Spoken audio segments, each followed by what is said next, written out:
Við erum hérna búið að draga í 8 liða úrslit. Þínar stúlkur í Hamar Þór eru komnar í 8 liða úrslitin. Fá Breiðablik úti í 8 liða úrslitunum. Hvernig líst þér á þá viðureign fyrir þínar stúlkur? Ég held að þetta sé bara draumadráttur. Líst bara mjög vel á þetta. Það hafi verið svona allavega í fyrstdeildinni svona á uppleið. Heldur að, ég meina núna alltaf munur á deildunum, heldur að eigi séns í Smáraliða?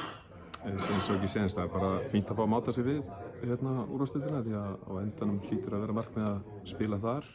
Svona það verður í ár, eða næsta árið eða árið eftir það eða hvenær sem er í framtíðina, þá þurfum við að sjá hvar við stöndum. Þú hefur nú komið nokkrum sinnum í bikarleiki áður. Já. Ekki? Þú fórst nú með Njarðvík í úrslit, var það ekki? Úr fyrstdeildinni?